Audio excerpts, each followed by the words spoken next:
Hello and welcome back to Vox Terra, fellow Vox Terrans. If you have not done so, please do subscribe to my channel. Click that notification bell. Today, I would like to share with you an article from the Sierra Atlantic, or the Sierra Club's Atlantic Chapter newsletter that I came upon.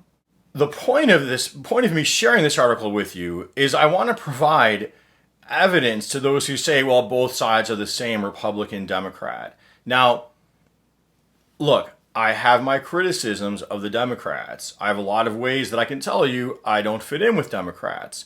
But it is not true to say both sides are the same when it comes to the environment. Now, Democrats have not always been exactly environmentalists, but they have generally been, at least going back to Reagan, much more responsive to us environmentalists and our environmental concerns.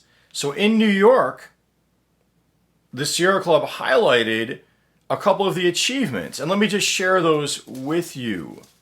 I will be using my reading glasses for this, probably have not seen that for a while. With especially difficult negotiating and voting conditions and deepening deficit projections, Governor Cuomo and the New York State Legislature still came together to pass a budget that addressed the COVID-19 crisis without losing sight of other global threats like the climate crisis.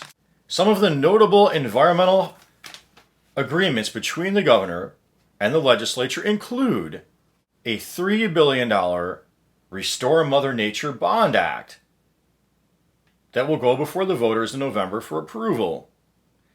This once-in-a-generation fund will finance projects that protect critical habitats, restore wetlands, prevent floods, and safeguard our drinking water. So here we see things that go into the category of, well, look, these need to be done anyway. And whether you're like, oh, it's all a big conspiracy, global warming, blah, blah, blah. You know, setting aside wilderness, clean drinking water are good ideas regardless. The Accelerated Renewable Energy Growth and Community Benefit Act. And this is largely aimed at accelerating the approval process for things like wind and solar power generation. And like I've said in other videos, yes, there is pushback against renewables, but I really do not see a better alternative.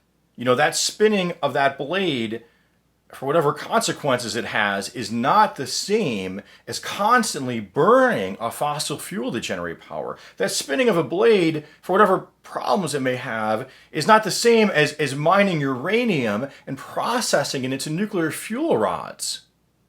And furthermore, those wind turbines tend to stand above the tree line, so therefore they actually can be less disruptive to the landscape than solar panel farms are.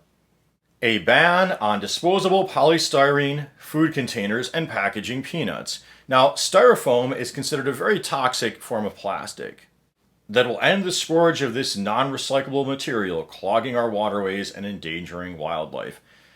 Now here, I would prefer if the article focused a little more on the effects, the health consequences of plastics to the human body.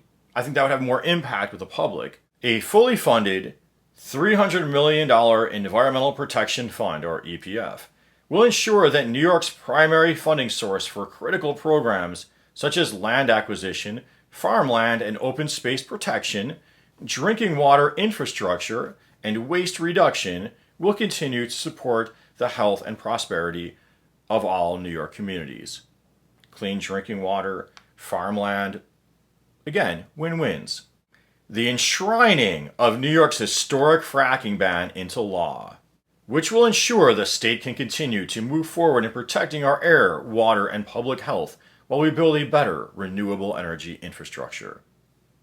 So again, with fracking, it's not even just the fossil fuels of it, it's also the threats to the groundwater, the contamination from those fracking chemicals.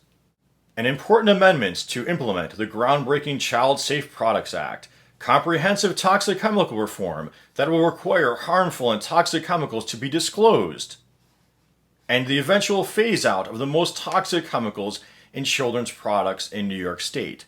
So again, that's another one of those win-wins. Don't we want to know what chemicals are in children's products? Wouldn't we rather have those toxic chemicals phased out? Well, hey, I hope you found this show helpful. If you did, please subscribe to my channel. Please click that notification bell. Please like, please comment in a mannerly fashion. Please consider or do just become a patron at Patreon and help support this channel financially. And lastly, until next time, peace be with you.